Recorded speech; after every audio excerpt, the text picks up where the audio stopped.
Hypergeometric distributions look at the probability that a certain number of successes in n attempts without replacement. So a simple scenario in this case would be catching a specific card on the river in Texas Hold'em. So you have your 2 cards in your hand and you have 3 cards that everyone can see, and the river is when they add more cards after that. And so you can use the hypergeometric distribution to determine that the next 2 cards that are flipped up by the dealer are, let's say, a club, for instance. So here we have a list of characteristics of the hypergeometric distribution. So once again, the outcome of each trial of an experiment is classified into one of 2 mutually exclusive categories, success or failure. We have a random variable that's a number of successes and a fixed number of trials. The trials are not independent at this point. And when we do this, we can assume that we sample from a finite population without replacement. And so the probability of a success changes for every trial.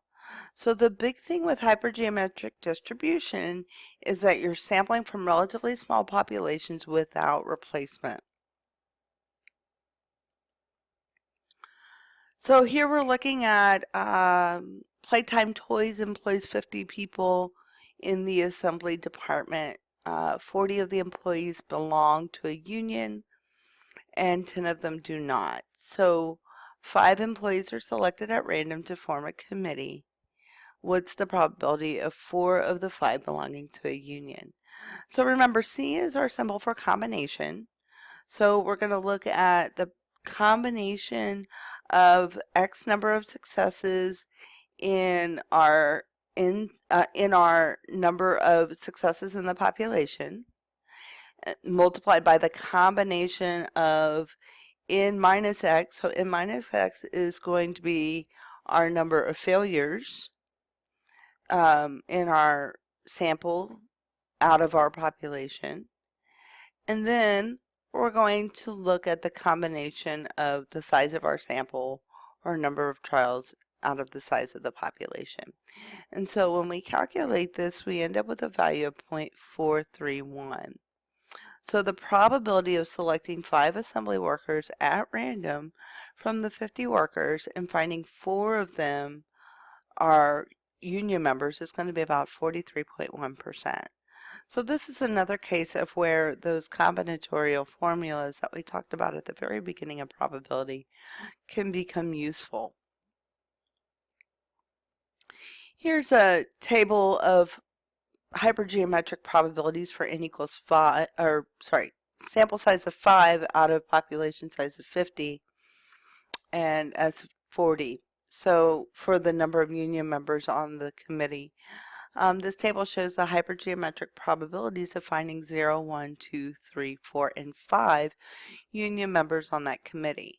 Once again, you can use Excel to create a hypergeometric distribution, but sometimes it's helpful to know how these things are being calculated by hand.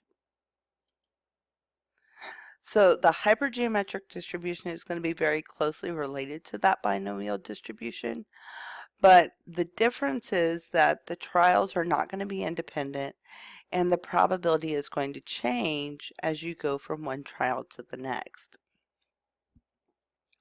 So when we look at our hypergeometric probability function, we're looking at it from the combination perspective. Remember, X is our number of successes, N is our number of trials, F of X is the probability of X successes in trials, capital N is the number of elements in the population, and R is going to be the number of elements in the population that are labeled as success.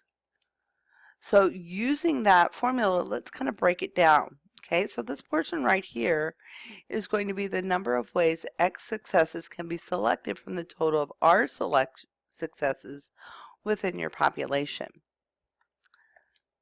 This portion right here is the number of ways N minus X failures can be selected from a total of N minus R failures from our population. And then on the bottom is the number of ways a certain number of elements can be selected from the population size, capital N. So here we have if the probability function f of x is usually applicable for values 0 to infinity, but the only values of x where x is less than or equal to r and n minus x is less than what, so the number of failures is going to be less than what we see in the population is valid. So if these two conditions do not hold for a value of x, then the corresponding f of x is going to equal 0. So let's look at an example. We have Never Ready's batteries. So Bob Never Ready has removed 2 dead batteries from flashlights and inadvertently mingled them with the 2 good batteries that he intended to use as replacements. The 4 batteries look identical, and so Bob is now going to randomly select 2 of the 4 batteries. What is the probability that he's going to select 2 good batteries? So we're going to look at the combinations that we're looking for. So basically that ends up giving us the probability of 1 out of 6.